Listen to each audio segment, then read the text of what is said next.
Right now, Ukraine is receiving powerful protection. Western troops and a coalition of the willing are entering the country. Air defense, intelligence, and special forces. Trump is personally overseeing the strike group against Russia. Sensational news.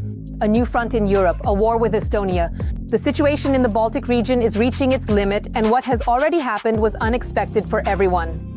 Powerful explosions are ripping through the Russian Federation. It's a drone apocalypse in Russia.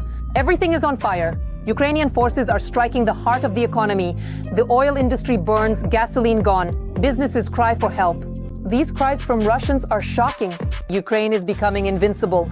Washington is supplying the Ukrainian armed forces with weapons that Putin fears. Super missiles from the US are already on their way. You haven't heard of anything like this before? Shock. Don is dying. Close associates are already being appointed to top positions. The end is near. The Kadyrov family throne is under threat. What is the bunker dweller planning? This is madness. Putin has unleashed the executioners. Torture in Russia is now a legal tool of power. Russians won't like this. All this and more in our program Hotspot. Trump has gone on the offensive. Washington is preparing a deadly fist for the Kremlin. Western troops are entering Ukraine. The US is forming a strike coalition against Putin. Europe applauds, the Kremlin trembles. The US is preparing peacekeepers, air defense, and intelligence against Russia. Watch all the details right now. The United States of America will make its strategic contribution to security guarantees for Ukraine. This was reported to the Financial Times by high-ranking European officials.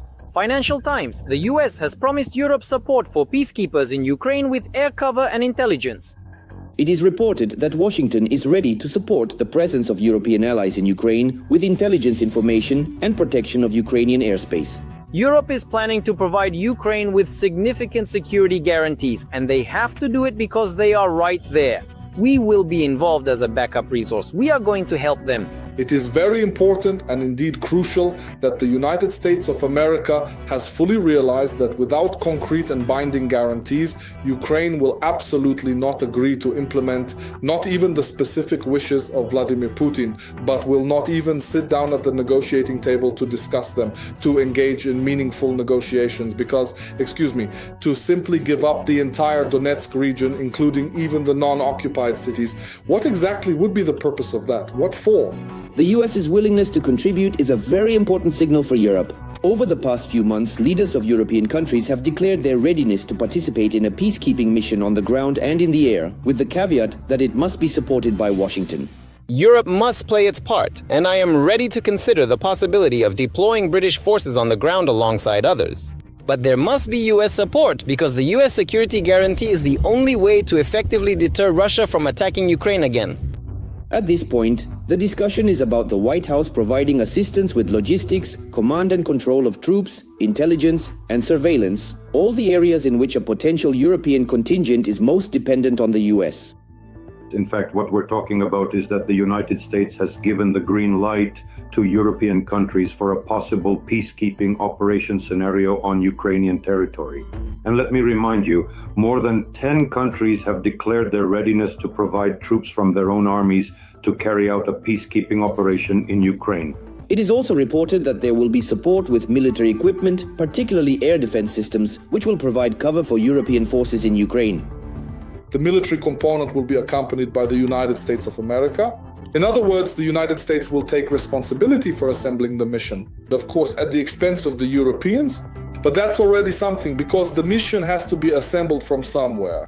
Where can you get it from if Europe doesn't have enough of its own military production? In order to do this as quickly as possible and implement those very security guarantees, the United States is essentially the only country without an alternative. Furthermore, after the end of hostilities, Washington will provide its own aircraft and ground-based radars, which will help ensure an air shield over Ukraine. This already involves the use of the aviation component, which will nullify the ability of the Russian occupation army to use the aerospace forces of the occupying country when launching missile and bomb strikes both against logistics infrastructure and accordingly against peaceful Ukrainian cities. The issue of reliable security guarantees is crucial for Ukraine. Without American support, there can be no talk of any reliability at all. In addition to the European peacekeeping contingent, the Russian aggressor will have to reckon with American military equipment, aviation and intelligence information. Russia is screaming in fear, Estonia against Putin. Panic on Russian television broadcasts. The Kremlin is shouting about an attack from the Baltic states. Could there really be a new front in Europe?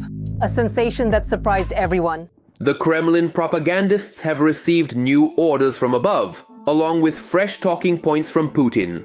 It seems the bunker dweller has finally decided whom he wants to attack next, and has already begun the ideological preparation of the population for yet another invasion. Now the Kremlin has set its sights on one of the NATO countries, namely Estonia. The Estonian Foreign Ministry has banned its citizens from traveling to Russia. A particular point of interest is an article in the Polish publication Onet, which states that Estonia is ready to launch a preemptive strike against Russia. Estonia against Russia.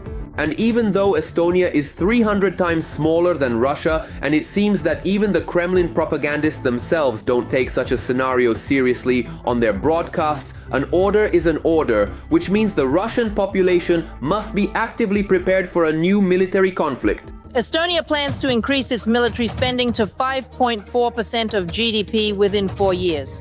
And right now, Estonia is already strengthening its border with our country.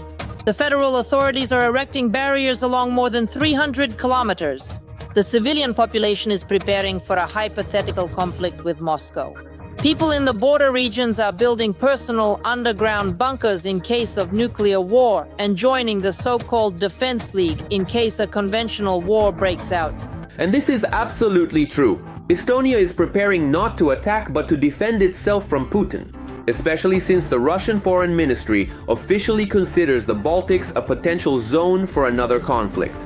The Journal of the Russian Ministry of Foreign Affairs, International Affairs, published an article about the Baltic Sea, in which it suggested considering it a potential theater of military operations. This is a specific operation by Russian special services aimed at destabilizing the situation in our country. We are constantly experiencing various provocations directed at us. This is happening all the time. And we are constantly prepared for more serious provocations and acts of aggression, and as they say, we are expecting them. In other words, we are ready for this and ready to defend ourselves. And with each passing day, there are more and more Russian provocations at the border with Estonia. We're talking about cyber attacks and mysterious jamming of satellite signals. The Kremlin doesn't hesitate to use its reconnaissance drones on the territory of a NATO country. Meanwhile, official Tallinn is already actively preparing to repel potential Russian occupiers, increasing defense spending, conducting exercises, and hastily mining its borders with Russia in case of a military invasion. Russia does not choose its means in this brutal war it is waging. It violates all sorts of agreements it itself has joined. We must first and foremost focus on how to protect our country, NATO, and the EU. Estonia will without a doubt approach this very responsibly. In Estonia, the prevailing and increasingly evident current trend is precisely that we have come to a profound realization. And regrettably, I must emphasize, particularly in the aftermath of President Trump's assumption of the White House, that we are now compelled to independently manage and effectively address any potential and multifaceted aggression emanating from Russia, relying solely on our own capabilities and resources to ensure our national security and territorial integrity. Right now, we are putting a lot of effort into being ready to defend ourselves by ourselves. And this is completely at odds with the Kremlin's plans. As military analysts explain, given the pace at which the defensive line is being built in Estonia and the endless string of failures suffered by the Russian army in the war in Ukraine, Putin simply does not have the resources or means to open a full-fledged second front. Which means there is only one scenario left, an information war, primarily targeting the Russian-speaking population of the Baltic countries. So, the largest group is those who are ready for all these challenges and support any government initiatives to strengthen our defense capabilities. The second group, which unfortunately is also not small in our country, I don't even know how to describe them. Vatniks, Putinists, Russian speakers, the fifth column, well, there are many names for them. So this is a group of people who, while the first group is preparing to fight back in anticipation of aggression, this second group is waiting for Putin to send in troops to finally liberate them and destroy this damned Estonia, because with every fiber of their being they hate Estonia. Estonia as a state, Estonia as a culture, Estonia as a language and everything, our entire way of life. They simply hate it and can't wait for Putin to give them the order to start wreaking havoc here.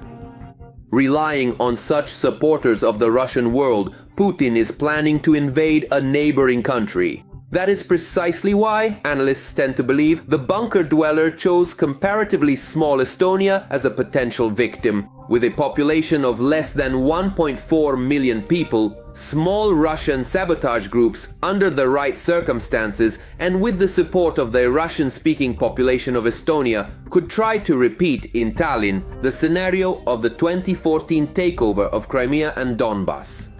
Small groups of unidentified men without insignia seize in classic fashion the post office, telephone exchange, telegraph, ATM, electronics store, liquor store, just as we saw in Donetsk and Luhansk in Crimea.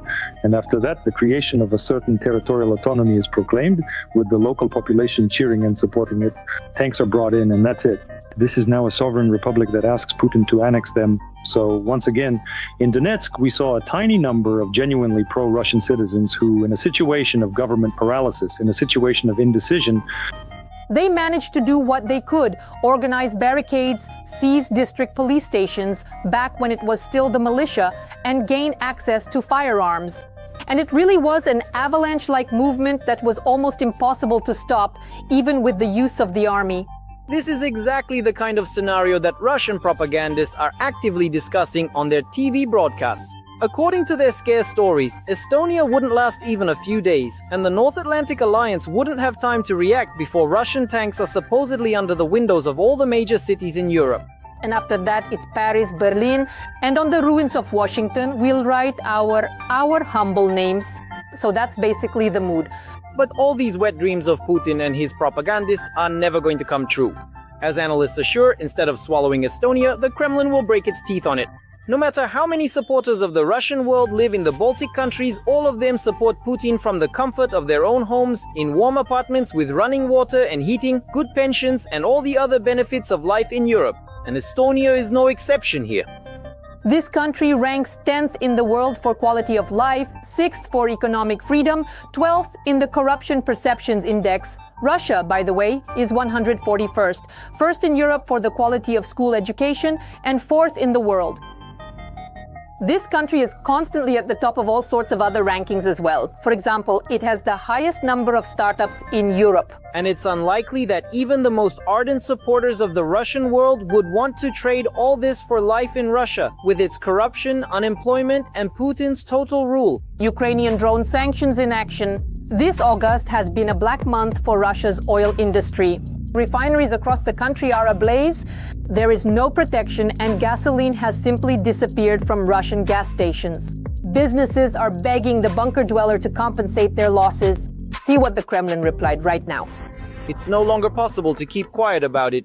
Russian businesses are asking Putin to protect them from Ukrainian drones.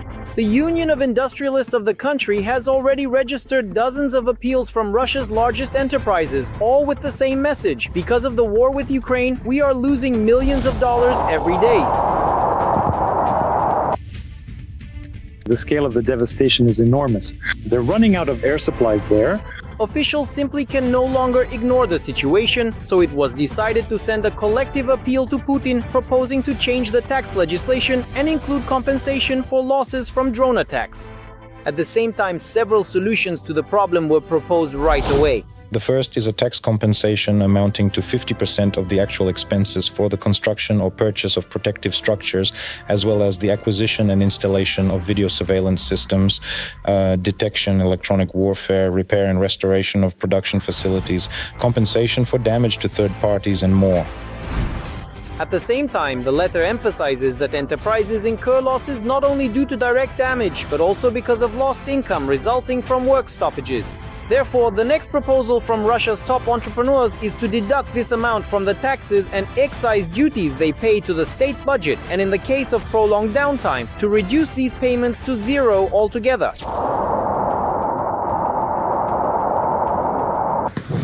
I don't want to.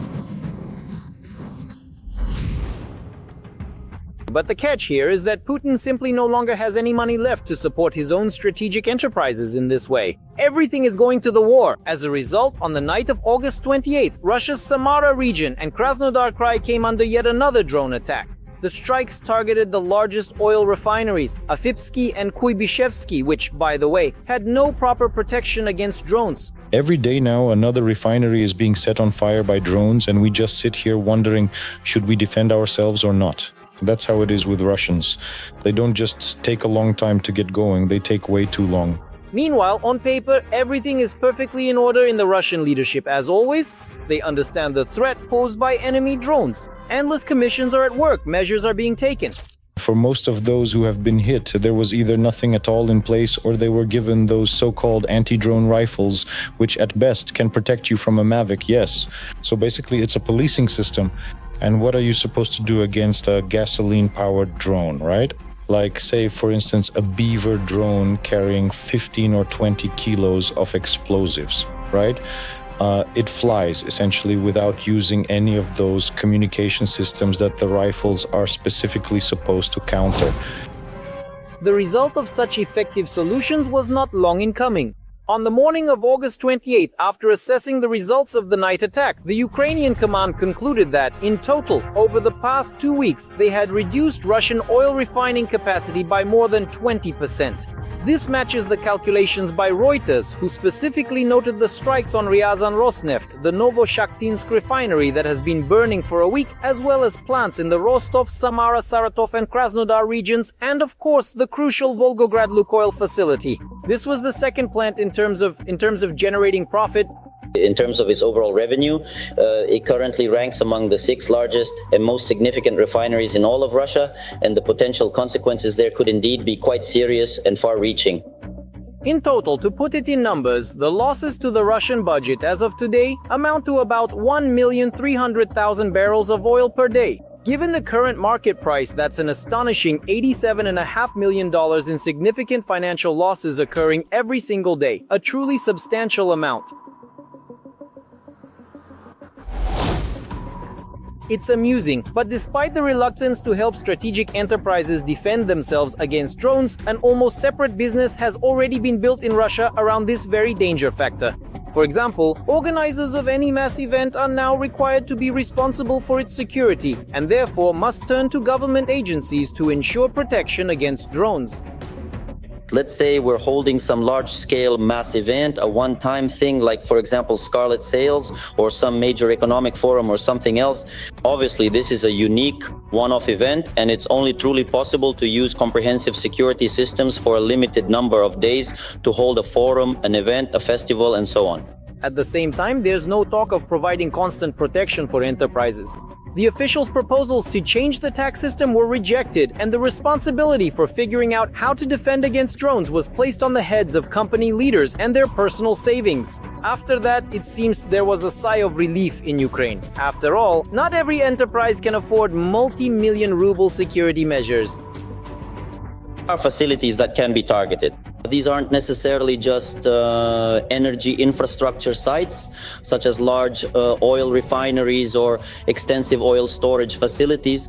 They also comprehensively include various logistics infrastructure, numerous factories, critical military sites, operational airfields, and essential bases for diverse types of equipment. All of that and more is encompassed. There would be enough drones for all of it.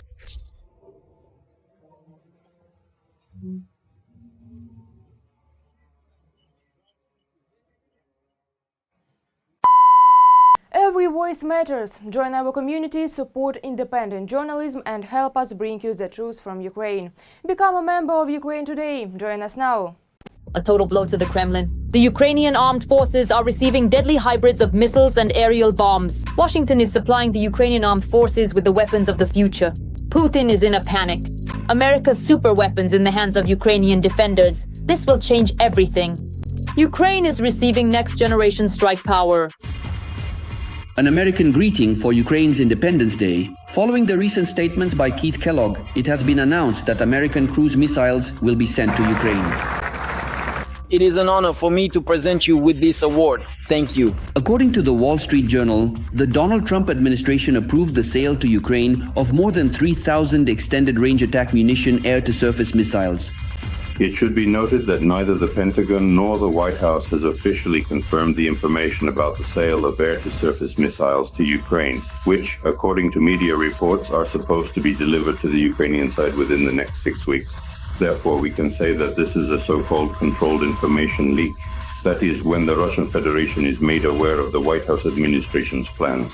A few days earlier, Russian terrorists launched a missile strike on an American company's factory in western Ukraine. Essentially, Putin nullified Trump's claim that the presence of American business in Ukraine is in itself a guarantee of security.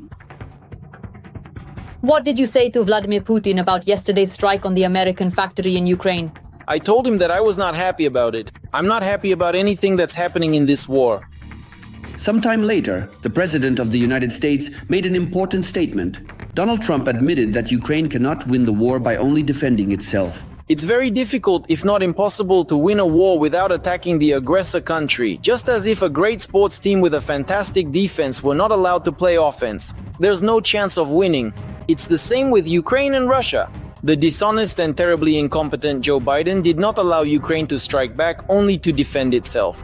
And what came of it? According to experts, the supply of long-range air-launched missiles is Trump's logical response to the demonstrated unwillingness of the Russian dictator to negotiate. This is the so-called allo verd, meaning a counterstrike from the United States. Moreover, I do not rule out that, along with the possible supply of strike weapons, permission will also be granted to carry out a retaliatory strike on the territory of the Russian Federation. The key point regarding the supply of American air-to-surface missiles, which, as reported, have been paid for by Ukraine's European allies, is their large quantity, specifically 3,350 missiles, and their strike range up to 450 kilometers. 450 kilometers covers virtually the entire rear infrastructure of the Russian occupation army, directly on the temporarily occupied territories of Ukraine. Additionally, if permission is granted to use these strike assets on the territory of the Russian Federation, this range covers the entire rear logistics of the Russian army and, accordingly, legitimate military targets within Russian territory. This is significantly, almost by a third, greater than the tactical and technical specifications of the American ATACMS. The combination of quantity and range of the ERAM missiles means that, unlike the scarce Storm Shadow and ATACMS, these missiles can be used much more frequently, including for precision strikes against fighters, bombers, and launchers of the occupying army. First and foremost, it appears that air bases will be the primary focus of increased attention from the Ukrainian defense forces. Additionally, the launch points, that is, the locations from which UAVs as well as cruise and ballistic missiles are launched on the territory of the Russian Federation, will also be targeted. Breaking news, Ramzan Kadyrov is preparing his family for his demise. Don is appointing his close relatives to leadership positions. But will such family appointments actually save them? The Kremlin is not idle and is preparing a completely different scenario. Details coming up in the report. The system of power in Chechnya has long been built around the cult of the Kadyrov family. For Ramzan Kadyrov, this is both a strength and a weakness. Everything is subordinated to him personally. But new data shows it's not just about controlling the region. Don is building a true dynasty, securing his influence in case of his death. I appoint those individuals whom I completely trust. According to BBC estimates, more than 80 members of the Kadyrov clan already hold key positions in the government. 20 control the security forces, 11 sit in parliament, and the rest are ministers, businessmen, heads of foundations, and sports clubs. And this is no coincidence, it's a carefully constructed system of hereditary power transfer. People have simply resigned themselves to this fate. They are not completely submissive, I know that. We have a very serious underground movement in Chechnya, but today Chechnya, the situation in Chechnya can be seen as, well, a concentration camp where the entire population is gathered and held hostage. There are those who serve this regime, and we, both on television and in propaganda, see only those who serve this system, the occupation structures. But the general population, who are waiting and biding their time, they are neither seen nor noticed by anyone. People are simply surviving today and trying to make it through this situation. Kadyrov also strengthened the system through marriage alliances. His children have become related by marriage to at least 15 influential Chechen clans, the Delimkanovs, the Geremayevs, the Vismuradovs, and others. In this way, through weddings and business, he creates a shield for his family, turning Chechnya into his personal principality. And Kadyrov, with these marriage ties, alliances, is trying to secure the personal support of the most influential Chechen clans, just in case this informal contract with Putin, with the Russian dictator, is ever terminated. We know that for many years Kadyrov had the right to basically do whatever he wanted and remain unpunished, and he actively took advantage of this. Whether it was egregious political assassinations, influencing significant federal politics, widespread corruption, or these extensive harems that the investigative project meticulously reported on.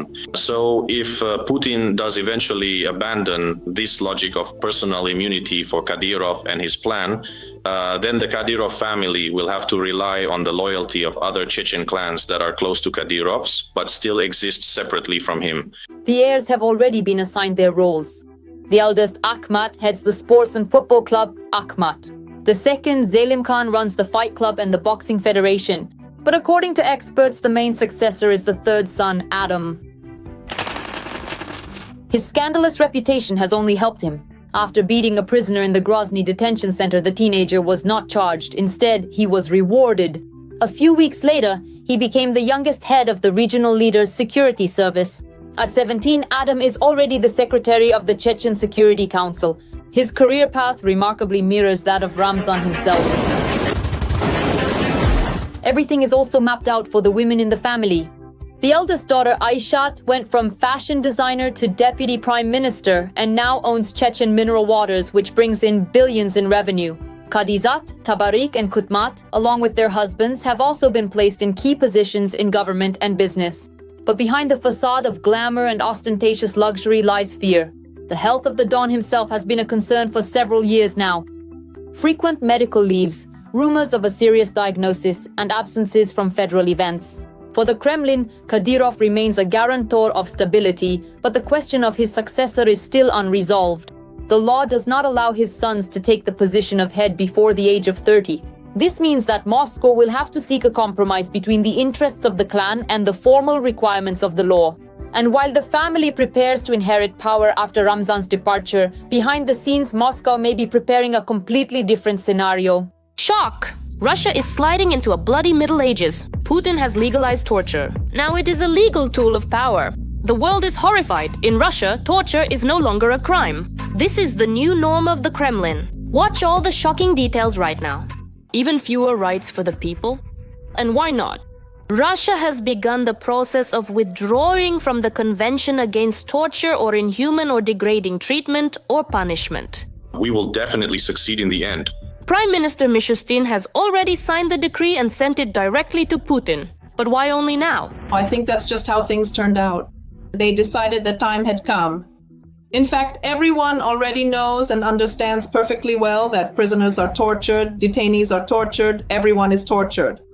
Nevertheless, purely formally, this convention was signed and even ratified by Russia's own State Duma. But here's what's interesting. According to the convention, the European Committee for the Prevention of Torture has the full right to come and inspect prisons, penal colonies, pre-trial detention centers, and so on. But it has been reported that Russia stopped responding to requests for cooperation a long time ago. Well, look, there was a similar situation with the European Court of Human Rights, right? Everything happens gradually, step by step. So at first, Russia not just stopped complying with the decisions of the European Court, but then eventually left the Council of Europe altogether, right? So it's the same thing here. Nevertheless, about 3 years ago, Eva Merkachova prepared an entire report on the topic of torture and even mentioned this convention. But of course, none of the changes she requested were implemented. I ask you to support the initiative to introduce amendments to the criminal code to add a separate article on torture. Let me remind you that there is the UN Convention Against Torture, which Russia has ratified, and in fact we were obliged to introduce such an article. But so far nothing has happened. People tell Putin about torture right to his face. Meanwhile, he just lowers his face, as if it doesn't concern him. She is one of the last members of this presidential council who, well, actually spoke the truth to Putin's face. And of course, he didn't like that. And naturally, he didn't like the conversations about torture either. But what, at this point, gives the Kremlin a formal way out of the agreement, which in reality hasn't been working for a long time anyway? This is exactly a demonstration that, guys, as long as you're under our protection, nothing will happen to you. Just do as you're told and everything will be fine. And to fulfill our wishes, you can do whatever you want. If you need to torture, torture. If you need to kill, kill.